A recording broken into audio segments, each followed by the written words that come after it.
샬롬. 오늘 2월 첫째 주일입니다. 이 추운 날씨가 열흘 이상 계속되고 있습니다. 여러분 추위에 어떻게 건강 잘 돌보고 계신지요? 2월 한 달도 하나님의 은혜가 우리와 함께하기를 간절히 소망하면서 나갔으면 합니다. 특별히 우리 내일 모레 글피인가요? 2월 4일은 입춘입니다. 봄의 문턱에 들어선다는 이 입춘이 기다리고 있습니다. 이 추위도, 이 오랜 추위도 아마 봄 앞에서는 그야말로 눈 녹듯이 사라질 것입니다. 하나님께서 이렇게 우리의 우주 질서를 이끌어 가시고 또한 우리의 삶 또한 그렇게 이끌어 가십니다. 하나님을 소망하며 나아가는 우리 2월 한 달이 되셨으면 합니다. 우리 지난 시간이어서 계속해서 우리 계시록 관점이란 무엇인가 먼저 살펴보고요. 우리 요한복음 말씀 보도록 하겠습니다. 오늘 계시록 관점이란 무엇인가 10번째, 11번째, 12번째 오늘 마지막 시간입니다. 우리 10번째, 11번째, 12번째 주보에 보시다시피 나와 있습니다. 우리 10번째, 10번째하고 11번째, 12번째는 무엇에 관한 것이냐면요. 10번째는 어떻게 살 것인가, 그리고 11번째는 왜 살 것인가, 왜 사는가, 그리고 12번째는 어디에서 살 것인가에 대한 것입니다. 그렇죠? 어떻게 살고, 왜 살고, 어디에서 살고에 대한 답을 우리 계시록 관점에서 우리 시간 먼저 한번 우리 조망해 보고 그리고 요한복음 말씀 살펴보도록 하겠습니다. 자, 어떻게 살 것인가? 10번째, 하나님에게 종속된 자유의지로 살게 되는 삶입니다. 자, 여러분 우리에게는 자유의지가 있습니다. 그렇죠? 자유의지가 있습니다. 하지만 이 자유의지라는 것은 독립적이거나 절대적인 자유의지가 아니라 어때요? 종속적인 그리고 상대적인 자유의지라는 것입니다. 그렇죠? 우리가 가지고 있는 자유의지는 종속적이고 상대적인 자유의지입니다. 그럼 독립적이고 절대적인 자유의지는 없습니다. 이건 누구만 가지고 계세요? 이거는 우리 하나님께서만이 가지고 계십니다. 종속적이고 우리는 상대적인 자유의지입니다. 이게 무슨 뜻이냐면요. 엄마 뱃속에 있는 아가를 생각하면 됩니다. 태아를 생각하면 됩니다. 여러분, 엄마 뱃속에 있는 아기는 자유롭게 엄마 뱃속에서 움직입니다. 그렇죠? 왼발로도 툭툭 차고 오른발로도 툭툭 차고 그리고 엄마 뱃속에서 위로도 있고 거꾸로도 있고 그렇죠? 아기가 그렇지 않습니까? 엄마 뱃속에서는 저기가 발로 툭툭 치고 또 손도 이렇게 하고 입도 이렇게 하고 그렇지 않습니까? 자유롭게 누가 건드리거나 누가 말리거나 그렇지 않고 본인이 어때요? 자유롭게 활동합니다. 하지만 어때요? 엄마 뱃속에 있습니다. 엄마 뱃속에 종속적이고 상대적인 자유의지를 가지고 있습니다. 그렇죠? 누구만이 지금 그러면은 절대적이고 독립적인 자유의지를 가지고 있어요? 엄마만이. 엄마 뱃속에 있는 아기는 그 안에서는 자기 스스로 아기 입장에서는 완벽한 자유의지를 구사하고 있는 줄 알고 있지만은 결국은 뭐예요?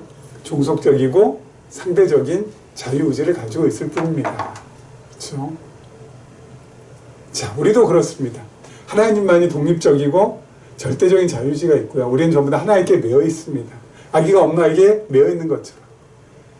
그러면서 어때요? 우리는 종속적인 자유의지를 가지고 살고 있습니다. 결국은 하나님의 의지대로 우리는 살아가게 됩니다. 하나님의 뜻대로 우리는 살아가게 된다는 것이죠.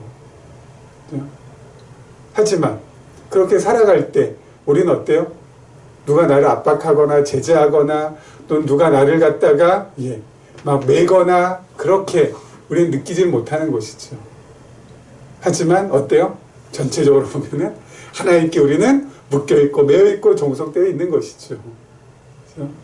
그래서 우리는 하나님께 종속되어 있는 자유의지라는 것입니다. 그렇기 때문에 하나님께 종속되고 상대적인 자유의지를 가진 사람은 과거, 현재, 미래에 있어서 어때요? 과거에 대해서 불평하지 않습니다. 현재에 대해서 불만을 갖지 않습니다. 그리고 미래에 대해서 불안해하지 않습니다. 왜요?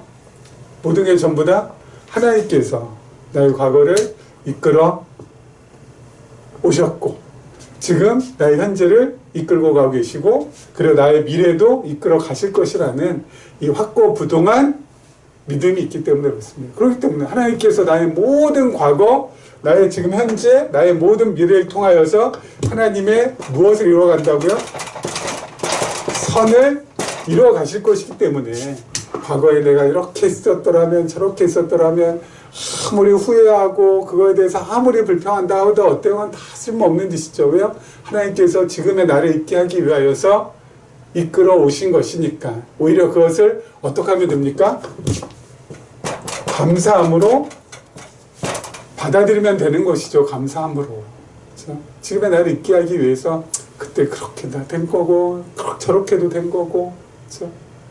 그거 그때 못한 거고 그때 그거 한 거고 모든 걸 좀 다 감사할 수 있는 거고 그렇죠? 우리의 지난 과거를 모두 감사할 수 있는 것이고 그리고 현재도 어때요? 불만하지 않죠. 어때요? 오히려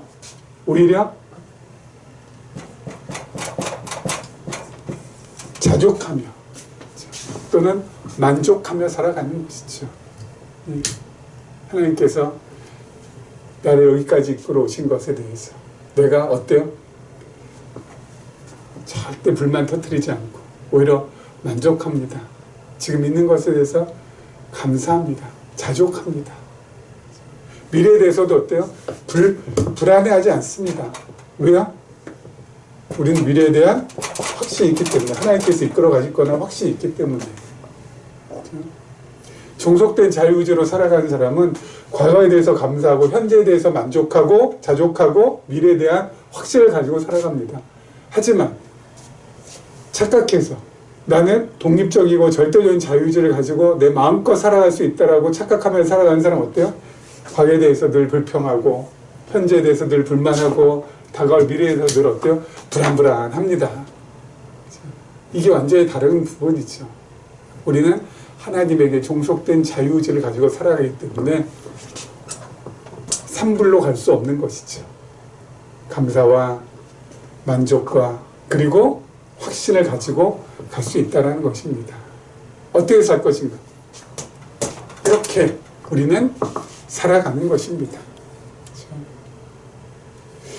자, 그 다음 11번 11번째 삶의 목적은 그렇죠? 왜 사냐고 묻거든. 그렇죠? 나는 왜 살아야 되냐라고 질문을 받거든. 우리는 답을 어떻게 주면 됩니까? 하나님 배우고 하나님 나누고 그리고 하나님 물려주기 위해서 산다라고 대답하면 그게 정답입니다. 왜 살아갑니까? 하나님 배우기 위해서. 배운 하나님을 나누기 위해서. 나눈 하나님을 우리 후대에 물려주기 위해서. 그래서 내가 살아가는 겁니다. 과거에 요즘 젊은 세대는 모르겠지만 우리 좀 나이가 드신 세대는 국민교육 현장이라고 있었습니다. 그렇죠? 거기 보면 가장 먼저 나오는 게 뭐죠? 우리는 민족 중흥의 역사적 사명을 띠고 이 땅에 태어났다 라고 되어 있지 않습니까? 여러분 이것은 누구나 할 수 있는 것이 아니잖아요. 민족 중흥을 위해서 역사의 사명을 띠고 이 땅에 태어났다. 우리 민족을 다시 흥하게 할 수 있는 사명이 우리한테 있다는 건데 여러분 민족을 다시 흥하게 할 수 있는 일은 아무나 할 수 있는 것이 아니잖아요. 그렇지 않습니까? 민족을 망하게 하는 사람들도 있잖아요. 그렇죠? 민족을 망하게 하는 사람들도 참 많잖아요. 그런데 민족을 흥하게 한다고 이건 진짜 누구나 이 땅에 태어난 대한민국 사람들이 누구나 할 수 있는 일은 아니잖아요. 그런데 하나님을 배우고 하나님을 나누고 하나님을 물려주는 것, 그것은 하나님의 자녀라면, 예수 그리스도의 제자라면 누구나 다 할 수 있는 것입니다. 남녀노소, 빈부 귀천, 지위 고하, 막론하고 누구나 다 할 수 있는 것이죠. 하나님 배우는 거, 배운 하나님 나누는 거, 그리고 나누는 그 하나님을 우리 후대에 물려주는 거, 이거 누구나 전부 다 할 수 있는 것입니다. 하나님의 자녀라면, 예수를 그리스도로 믿는 사람이라면 그 누구든지 다 할 수 있는 것 아니겠습니까? 그렇죠? 여러분, 내가 왜 살아가는지에 대한 이 목적의식을 분명히 알고 살아가는 사람하고 모르고 살아가는 사람은 정말 하늘과 땅 차이입니다. 그렇죠? 마치 뱃사람이 항해할 때 나침반 갖고 있느냐, 나침반 갖고 있지 않느냐의 차이입니다. 그렇죠? 나침반 갖고 있으면 어때요? 내가 어디로 갈지 방향이 분명하잖아요. 그렇기 때문에 비바람이 치고 큰 바람이 불고 막 파도가 넘실넘실 거려도 어때요? 나침반 딱 보고 내가 가야 될 방향, 이리저리 흔들리면서, 그렇죠? 이리저리 흔들리면서, 이 나침반 보니까 내가 가야 될 방향은 지금 남동 쪽인데, 야, 남동으로 가서는 안 되겠다. 내가 북서로 가야 되겠다. 그렇게 하지 않는다고요. 그렇죠? 왜요? 가야 될 분명한 방향이 있으니까. 도착해야 될 분명한 항구가 저기 있으니까. 목적지가 있으니까. 비바람이 불고, 큰 바람이 불고, 파도가 넘실거린다 할지라도 어때요? 끝까지 견디고, 버텨내고, 어때요? 그 방향을 가지고 가는 겁니다. 그 방향대로 가는 겁니다. 반대 방향으로 가거나, 아니면 왼편으로 가나 오른편으로 가나 그렇게 하지 않고, 그렇죠? 끝까지. 하지만 이거 없는 사람 어때요? 그냥 바람 부는 대로 파도 넘실거리는 대로 난파합니다. 난파합니다. 분명 우리 나침반 있잖아요. 왜 사냐고 묻거든. 하나님 배우고 그 하나님 나누고 그 하나님을 물려주기 위해서 삽니다. 분명하잖아요. 분명하잖아요. 흔들리지 않습니다. 그것은. 그래서 오늘도 우리가 이렇게 하나님 배우기 위해서 모여 있는 것이고, 또 우리의 삶 속에 들어가서 그 하나님을 나누면서 살아가는 것이고, 우리 자녀들에게 그 하나님을 물려주기 위하여서 또 어때요? 살아가는 거 아니겠습니까? 자, 그리고 세 번째, 세교가는 영혼에서 영혼까지. 자, 우리 지금, 내가 지금 어디에 살고 있는지,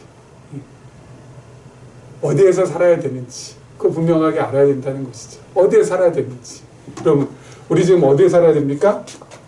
예? 우리의 삶의 무대는 어디입니까? 예? 우리의 삶의 무대. 되게 중요하죠. 내 삶의 무대가 어디인지 확인하는 거에 따라서 우리의 가치 판단의 기준이 완전히 바뀝니다. 그렇죠? 우리 삶의 무대. 내 삶의 무대가 어디인지를 확인하는 거에 따라서 가치 판단의 기준이 완전히 바뀝니다. 요즘 금값이 정말 과거의 금보다 훨씬 더 비싸졌잖아요. 금한 돈에 이제 100만 원이 넘는다고 합니다. 와, 이렇게 올라갈 줄 누가 알았나요? 자, 10돈이면 얼마예요? 10돈이면 1000만 원. 와, 100돈, 1000돈, 만돈. 어마어마하죠. 그런데 여러분, 이 엄청나게 비싸진 금, 내가 뭐 만돈, 10만 돈 들고 있다 할지라도 삶의 무대가 어디인지에 따라서 그 금이 진짜 가치 있게 느껴질 때도 있고 하나 쓸모없이 느껴질 때도 있습니다. 내 삶의 무대가 사막인 사람, 광야인 사람, 풀 한 포기, 물 한 모금 없는 광야에 있는 사람은 지금 내가 만 돈의 금을 가지고 있다는데 지금 물 한 모금이 없는데 이거 뭐예요? 이거 효용 가치가 있어요? 없어요? 없습니다. 그렇죠? 지금 물이 없어서 어때요? 갈증 나서 목이 타들어가서 좀 죽게 생겼는데 금 만 돈이 무슨 필요가 있습니까? 뭐가 더 귀해요? 물 한 모금이 더 귀한 것이죠. 삶의 물을 사막인 사람은 금보다 물이 더 귀한 것입니다. 그렇죠? 가치 판단의 기준이 완전히 달라져요. 그럼 우리는 어디 지금 살고 있어요? 우리는 제가 늘 그리죠. 우리는 여기 살고 있습니다. 우리는 영원에서 와서 잠시 이 땅에 머물다가 어디로 갑니까? 다시 영원으로 갑니다. 그렇죠? 우리의 삶의 무대는 영원입니다. 영원. 이 땅은 잠시 와서 이 땅에 잠시 하나님께서 태어나게 하시고 내가 하나님의 자녀인 것을 확인케 해주셔서 그 하나님의 자녀로서 방금 말한 것처럼 하나님 배우며 하나님 나누며 하나님 물려주며 잠시 살다가 어디로 가는 겁니까? 영원입니다. 영원. 우리는 영원한 존재예요. 영원한 존재예요. 영원한 존재. 우리가 머물러야 될 곳은 이 점, 이 시간과 공간과 형상의 세계, 이 피조 세계인 이 점에 여기에 영원 무궁이 머무는 곳이 아닙니다. 우리의 머무는 곳은 영원이라고요. 영원. 영원 세계라고요. 영원 세계. 그렇죠? 여기가 우리의 홈타운, 본향이고 여기가 우리의 삶의 무대입니다. 여기 그야말로 잠깐 왔다가 가는 곳입니다. 그렇기 때문에 여러분 여기 잠깐 왔다가 다녀가는 이곳에서의 우리의 삶은 어때야 되겠습니까? 그냥 이곳이고 그냥 재물 탐하고 그냥 물질 탐해가지고 막 그렇게 살아야 되겠습니까? 나그네 같은 인생인데 그야말로 잠깐 머물다 가는 곳인데 여러분 나그네가 막 짐을 갖다가 막 그냥 한 짐 지고 그렇게 다닙니까? 예? 아니잖아요. 막 50kg 그냥 한 짐 지고 다닙니까? 아니잖아요. 가볍게 여러분 제일 가벼운 짐이 뭔지 아세요? 이 땅에 살면서 제일 가벼운 짐? 예? 물질 소유하는 거 무겁지요. 제일 가벼운 짐은 뭐예요? 하나님을 아는 지식을 소유하는 거. 가볍잖아요. 머릿속에 그냥 딱 깨우치고 담으면 되잖아요. 그렇죠? 그게 우리에겐 더 중요한 거예요. 예? 그렇지 않습니까? 그게 우리에게 훨씬 더 중요한 것이죠. 가볍게 가는 겁니다. 가볍게. 이고 지고 끌고 그냥 그게 아니라 가볍게 나그네잖아요. 나그네잖아요. 이 점 같은 이 세상 속에서 가볍게 사는 것, 그게 가장 지혜롭게 사는 것이고, 가볍게 사는 거 뭐라고요? 하나님 아는 지식을 내 안에 풍성히 남는 것, 이게 진짜 가볍게 사는 것이죠. 물질을 소유하는 것보다 하나님 아는 지식을 소유하는 것이 이게 진짜 멋있고 아름다운 삶인 것이고요. 그렇죠? 그리고 여기에 이 점에 미련 두지 말자고요. 아이고 이거 했을걸, 아이고 저거 할걸, 그러지 말자고요. 초연하게 살아가면 됩니다. 초연하게. 모든 것 전부 다. 그래. 손해보는 것도 감사. 나빠지는 것도 감사. 안 된 것도 감사. 물론 그 반대편에 잘 된 것도 감사. 또 손해 안 보고 또 이익을 봤다. 그것도 감사. 이렇게 초연하게 살아가는 거. 이 점 같은 세상 속에서 가장 지혜롭게 사는 것이라고 생각이 됩니다. 우리의 삶의 무대는 어디라고요? 영원이에요. 영원. 여긴 점입니다. 점. 이 점에 너무 몰입하지 맙시다. 이 점이 그냥 전부인 걸로 착각하지 말자고요. 우리의 메인 스테이지는 영원입니다. 영원한 나라에서 영원토록 왕노릇하면서 영원한 하나님과 더불어 함께 살아갑니다. 기대하며 고대하며 기도하며 그날을 바라보며 나갔으면 합니다. 자, 우리 지난 시간에 이어서 요한복음 말씀 계속해서 보도록 하겠습니다. 56절, 우리 8장이죠. 8장 56절. 너희 조상 아브라함은 나이 때 볼 것을 즐거워하다가 보고 기뻐하였느니라. 유대인들이 이르되 네가 아직 50세도 못 되었는데 아브라함을 보았느냐? 예수께서 이르시되 진실로 진실 너에게 이르노니 아브라함이 나기 전부터 내가 있느니라 하시니 그들이 돌을 들어 치려 하거늘 예수께서 숨어 성전에서 나가시니라. 자, 너희 조상 아브라함은 나이 때 볼 것을 즐거워하다가 보고 기뻐하였느니라. 요 말씀을 하신 요 맥락이 있습니다. 왜 그러냐면은 유대인들이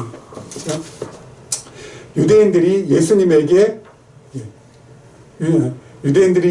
들었던 말씀 가운데 하나가 바로 뭐냐면은 내 말 지키면 너희가 죽음을 보지 아니하리라 라고 하시니까, 아니 니까 지금 뭔데, 이미 우리의 조상 아브라함 그리고 선지자들 다 죽었는데 네 말 지킨다고 그 죽음 극복할 수 있다고? 말도 안 되는 소리지. 그렇죠? 그러면서 아브라함보다 네가 훨씬 더 크냐? 아브라함도 뭐야? 죽었는데. 아브라함보다 네가 훨씬 더 크냐? 아브라함도 죽음을 극복했는데, 극복하지 못하고 죽었는데 너야말로 아브라함보다 그럼 네가 뭐 죽음을 극복할 수 있다라고 하니까 네가 더 크냐? 이렇게 물어본 거예요. 그러자 예수님께서 말씀하신 거지. 너희 조상 아브라함은 나의 볼 것을 즐거워하고 기뻐했다고. 여러분, 아브라함이 예수님 볼 것을 즐거워하고 기뻐했다는 것입니다. 히브리서 11장은 좀 더 구체적으로 이렇게 말씀하고 있습니다. 히브리 11장은 믿음장이라고 하죠. 아브라함의 믿음에 대한 부분인데요. 11장 13절 보면요. 그것들을 멀리서 보고 환영하며 또 땅에선 외국인과 나그네 임을 증언하였으니. 자, 그것들을 멀리서 보고 환영했다고 합니다. 누가요? 아브라함. 그것들 뭘까요? 그리스도와, 장차 오실 그리스도와 그 그리스도께서 세우실 나라 보고 환영했다고요. 아브라함이 진짜 그런 적 있나? 진짜 그랬나? 어디 그랬지? 창세기에 나왔나? 그리스도라고? 아브라함 100세 되었을 때 아들 이삭이 태어났잖아요. 그 이삭을 보고 아브라함이 기뻐하고 즐거워했죠. 자, 그러면서 뭐라고요? 아들 이삭이 태어났을 때 천하 만민이 복을 받을 그 씨, 누구야? 장차 오실 메시아. 자기 이삭을 바라보면서 장차 오실 메시아 그리스도를 바라보면서 즐거워했습니다. 그리고 모리아산에서 이삭을 제물로 바칠 때 하나님께서 말리셨잖아요. 아브라함아 하면서 그때 그 뒤편에 뭐가 있었어요? 숲을 사이에 순양이 끼어 있었잖아요. 그 수작을 제물로 드리면서 장차 메시아가 오셔서 대속에 죽음 당하실 것을. 아브라함은 어때요? 믿었어요. 그래서 여러분, 구약의 성도들은 신약의 성도들하고 똑같습니다. 어떤 부분이 똑같냐면요.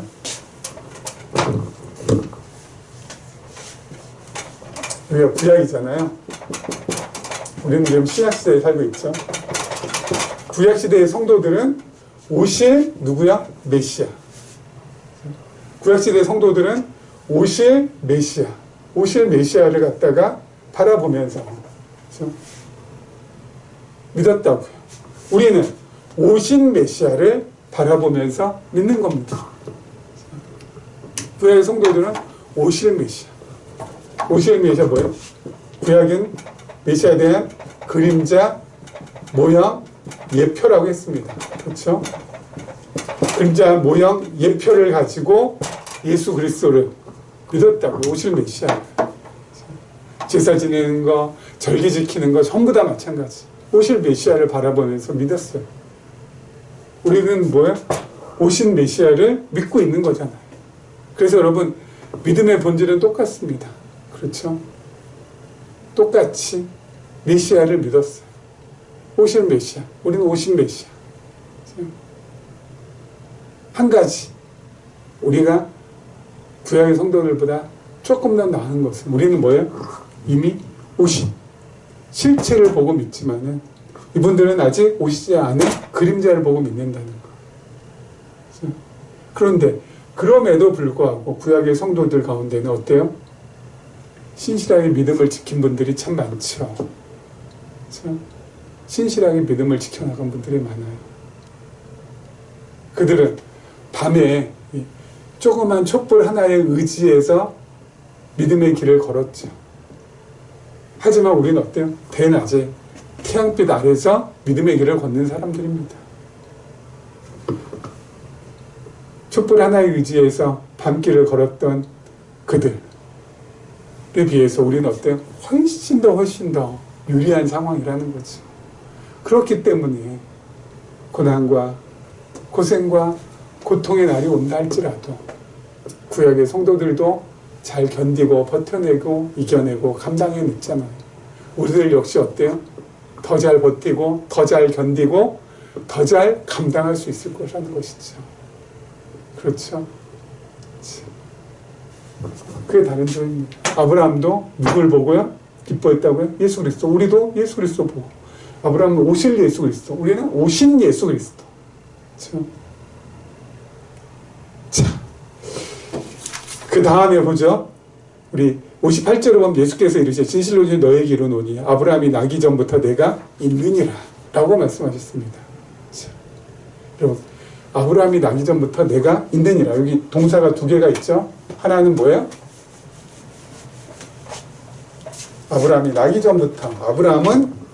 아브라함이 나다 할 때는 태어나다 이 동사가 있고요. 예수님은 있느니라. 본과 M입니다. 이 본하고 M은 엄청나게 큰 차이가 있습니다. 본은 태어나다. 아브라함이 있다. 아브라함이 나다. 라는 것은 역사의 어떤 시점에서 태어나서 있는 거죠. 역사의 어떤 시점에서 태어난다는 것이죠. 그리고 이것은 피조물이라는 것입니다. 본은. 예수님 어때요? 있느니라. 존재한다. 이건 역사의 어떤 시점에서 태어나는 것이 아니라 어때요? 영원 전부터 존재한다는 것입니다. 영원 전부터 존재한다는 거예요. 피조물이 아닌 창조주라는 것입니다. 본은 어때요? 변합니다. 하지만 M은 변하지 않습니다. 영원하십니다. 불변합니다. 예수님과 아브라함의 차이, 예수님과 우리의 차이. 예수님은 하나님이시기 때문에 그렇습니다. 여러분, 사람이 왜 이렇게 불안불안하고 염려가 많고 걱정이 많아지는 이유가 뭔지 아세요? 내가 의지할 대상이 자꾸 변하기 때문에 그렇습니다. 의지할 대상. 돈이다. 돈이 많아졌다가 줄어졌다가 많았다가 없었다가 많았다가 자꾸 변합니다. 불안합니다. 권력 어때요? 세상에 가장 불안한 사람들 가운데 하나는 아마 정치인일 거예요. 권력 잡았을 때는 괜찮다고, 권력 잃었을 때 어때요? 불안. 권력 있을 때, 권력 없을 때 완전히 어때요? 극명하게 차이가 나잖아요. 바뀝니다. 권력도. 이게 영원한 것이 아니라 그 권력이 늘 바뀝니다. 진보로 갔다가 보수로 갔다가 변합니다.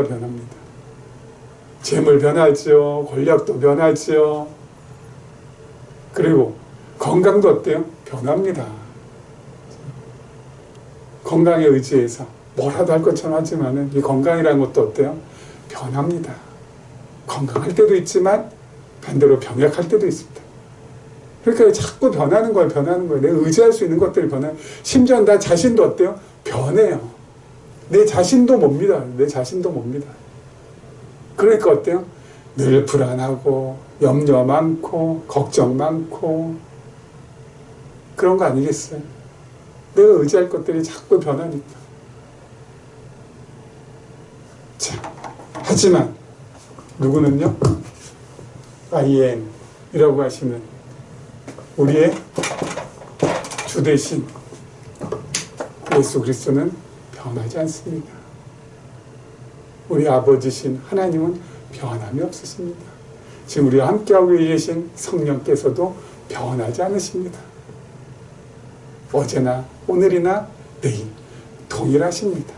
그래서 우리가 의지할 수 있는 것입니다. 그래서 우리가 불안하지 않을 수 있는 겁니다. 마음 편하게 지낼 수 있는 것입니다. 왜냐? 편하지 않으시니까. 편하지 않으시니까. 우리가 어릴 때나 청소년 때나 청년 때나 장년이 되거나 나이가 들어서도 우리 하나님 어때요? 절대 변함이 없으신 분입니다. 난 너 사랑해. 변함이 없어요. 난 너 포기 안 해. 변하지 않으세요. 내가 너 지켜줄 거야. 내가 너와 함께 할 거야. 내가 너의 힘이 되어줄 거야. 내가 너의 영원한 아버지가 되어줄 거야. 변함이 없어요. 그래서 어때요? 든든한 겁니다. 그래서 마음이 일렁일렁하거나 출렁출렁거리지 않아도 되는 겁니다. 확실하게 의지할 수 있으니까. 예수님께서 I am이라고 할 때마다 나는 있느니라. 나는 스스로 존재한다. 라고 할 때마다 와, 하나님이시구나. 내가 의지해도 100%, 1000%, 1000% 충분히 의지해도 될 만한 나의 주시구나. 그러면서 그 주님께 나 모든 것 의지하면서 살아가는 겁니다. 자, 그 다음 절 한번 보도록 하죠. 그 다음 절, 우리 드디어 9장입니다. 9장 1절입니다. 예수께서 길을 가실 때 날 때부터 맹인된 사람을 보신지라 제자들이 물어 이르되 라피어 이 사람이 맹인으로 난 것이 누구의 죄로 인함이니까 자기니까 그의 부모니까 예수께서 대답하시되 이 사람이나 그 부모의 죄로 인한 것이 아니라 그에게서 하나님이 하시는 일을 나타내고자 하심이라. 때가 아직 낮음에 나를 보내신 이의 일을 우리가 하여야 하리라. 밤이 오리니 그때는 아무도 일할 수 없느니라. 내가 세상에 있는 동안에는 세상에 빛이로라. 이 말씀하시고 땅에 침을 뱉어 지능을 이겨 그의 눈에 바르시고 이르시되 실로암 못에 가서 씻으라 하시니 실로암은 번역하면 부름을 받았다는 뜻이라. 이에 가서 씻고 밝은 눈으로 왔더라. 아멘. 자, 그 당시 유대인들이나 지금의 기독교인들이나 똑같은 것이 하나 있네요. 뭐냐면은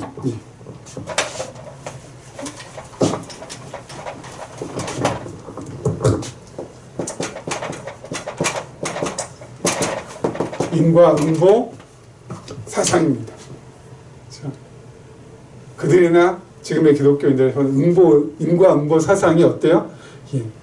찌들려 있습니다. 찌들려 있습니다. 날 때부터 맹인된 사람 보고 어때요? 저 사람 죄 때문에 저렇게 된 겁니까? 저 사람의 부모 때문에 저렇게 된 겁니까? 우리도 그렇죠.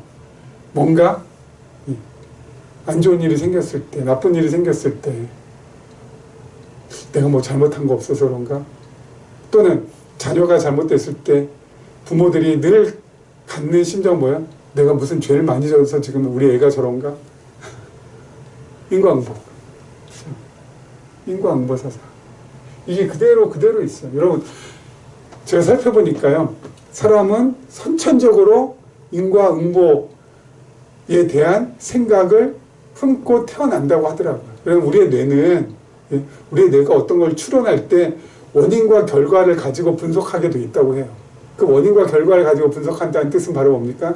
인과응보에 가장 합당하게 맞게 추리한다는 겁니다. 어떤 결과가 있으면 그 결과에 대한 원인이 뭔가. 자꾸 그게 바로 인과응보거든요. 아니, 날 때부터 맹인으로 태어났어? 그러면은 이거는 날 때부터 태어난 저 맹인에게 무슨 죄가 있든가 아니면은 그 부모가 죄가 있던가 둘 중에 하나겠지 뭐. 그러니까 저렇게 맹인이 됐겠지. 그런 쪽으로 어때요? 발달이 된다는 것입니다. 그렇게 태어났는데 그런 쪽으로 더욱더 강화시키고 그리고 더욱더 확신을 갖게 하는 것은 바로 뭐예요? 종교가 또 그 역할을 또 엄청나게 많이 합니다. 불교는 윤회사상이라고 하죠. 불교야말로 어때요? 인과응보에 아주 총합니다. 유교도 마찬가지죠. 유교가 종교인지는 모르겠지만 유교도 천명사상이라고 해가지고 뭐 기독교는 뭐 말할 것도 없고 여기. 근데 여러분 성경 전체의 맥락을 살펴볼 때 성경은 인과응보를 말하고 있지 않습니다. 그럼 성경은 뭘 말해요? 섭리. 누구의 섭리? 하나님의 섭리를 말씀하고 있습니다. 하나님의 섭리이지 인과응보가 아니라는 겁니다. 날 때부터 맹인으로 태어난 사람, 부모의 죄 또는 자신의 죄, 그게 아니라 창세전 이미 하나님께서 어때요? 이 사람 맹인으로 태어나게 할끔 하나님께서 어떻게 하신 거야? 계획하시고 작정하시고 뜻하셨다고요. 이게 섭리예요. 그 작정대로 계획대로 뜻대로 태어난 거라고요. 태어난 거라고요. 왜? 그러면 왜 태어났어요? 예수님께서 말씀하시잖아요. 하나님의 일을 나타내게 하기 위해서. 하나님의 일을 나타내기 위해서. 누구를 통해서? 이 맹인을 통하여서. 그렇죠? 어떤 하나님의 일을 나타내셨어요? 이 맹인을 통하여서 실로암 가서 눈 씻고 오라니까 눈 씻고 왔어요. 눈이 밝아지는. 하나님의 놀라운 일을 나타내게 하기 위해서 이 사람은 날 때부터 맹인으로 태어난 거예요. 부모의 잘못도 아니고 자신의 잘못도 아니고 부모의 죄 때문에도 아니고 자신의 죄 때문에도 아니고. 여러분 어떤 사람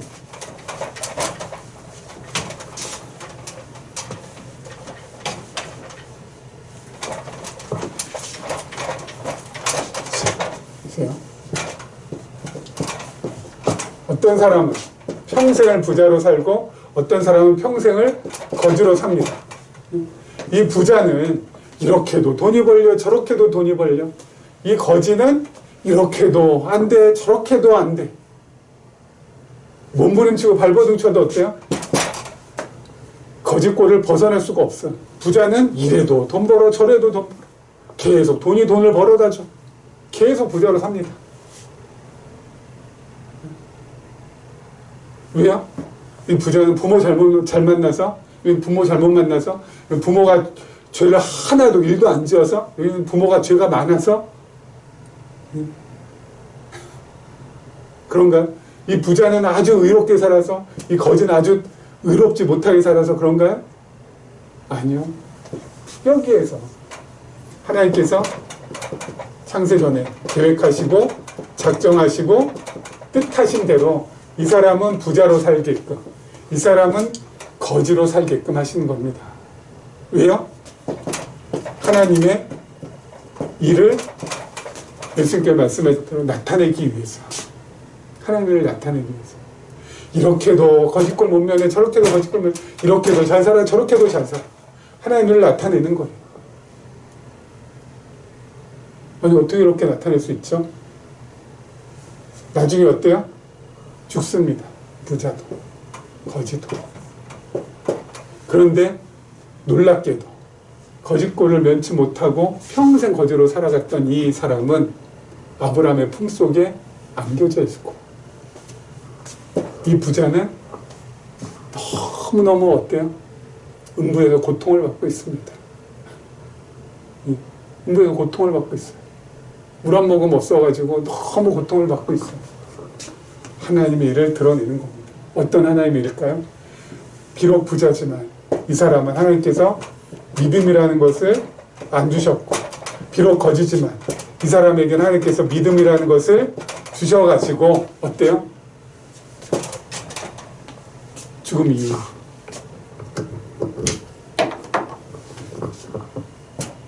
믿음의 아들 거지는 아브라함의 품에 안기고, 믿음이 없는 부자는